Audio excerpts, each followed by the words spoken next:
হামাসের রাজনৈতিক প্রধান ইসমাইল হানিয়ার হত্যাকাণ্ডে নড়ে চড়ে বসেছে গোটা বিশ্ব। সবার মনে একটাই প্রশ্ন ঘুরপাক খাচ্ছে, কে হবেন হামাসের নতুন প্রধান, কে ধরবেন সংগঠনটির হাল। ব্রিটিশ সংবাদ মাধ্যম বিবিসি জানায়, গাজা নিয়ন্ত্রণকারী ফিলিস্তিনি সংগঠন হামাসের অনেক উচ্চপদস্থ ব্যক্তি তাদের নিজেদের সম্পর্কে খুব কম তথ্যই সামনে আনেন। অন্যদের অনেকেই আবার ইসরায়েলের হত্যা প্রচেষ্টা এড়াতে তাদের জীবনের বেশিরভাগ সময় ব্যয় করেছেন। তবে এখন এই সংকটময় পরিস্থিতিতে কে নিজেকে প্রকাশ্যে এনে ইসরায়েলের আগ্রাসনের বিরুদ্ধে লড়বেন তা নিয়েই চলছে জল্পনা কল্পনা। এমন পরিস্থিতিতে উঠে এসেছে কয়েকজন শীর্ষ নেতার নাম।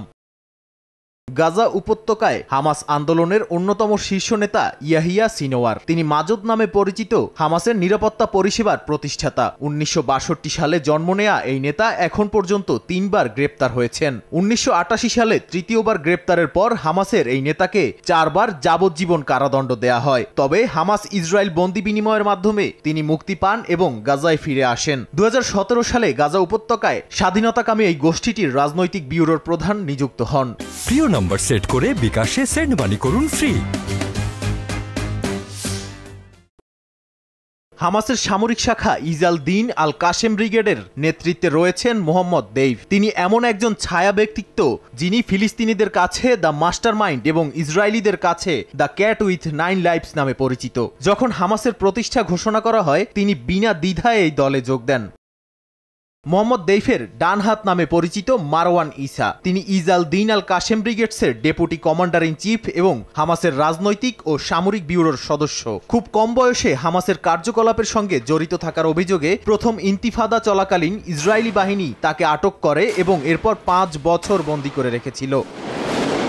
পশ্চিম তীরের একটি গ্রামে জন্ম খালেদ মেশাল আবু আল ওয়ালিদের। হামাসের অন্যতম প্রতিষ্ঠাতা এবং প্রতিষ্ঠার পর থেকেই এর রাজনৈতিক ব্যুরোর সদস্য।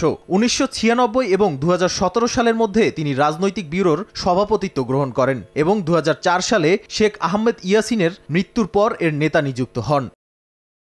1945 সালে জন্ম নেন মাহমুদ আব্বাস। 1992 সালে ইসরায়েল থেকে মার্জ আল জুহুরে নির্বাসিত ব্যক্তিদের মধ্যে তিনিও ছিলেন, যেখানে তিনি পুরো 1 বছর কাটিয়েছেন। ইসরায়েল 2003 সালে গাজা শহরের রিমাল এলাকায় জাহারের বাড়িতে F-16 বিমান থেকে 1/2 টন ওজনের একটি বোমা ফেলে তাকে হত্যার চেষ্টা করে। হামলায় তিনি সামান্য আহত হলেও তার বড় ছেলে খালেদের মৃত্যু হয়। নাদিম মারজান, সময় সংবাদ।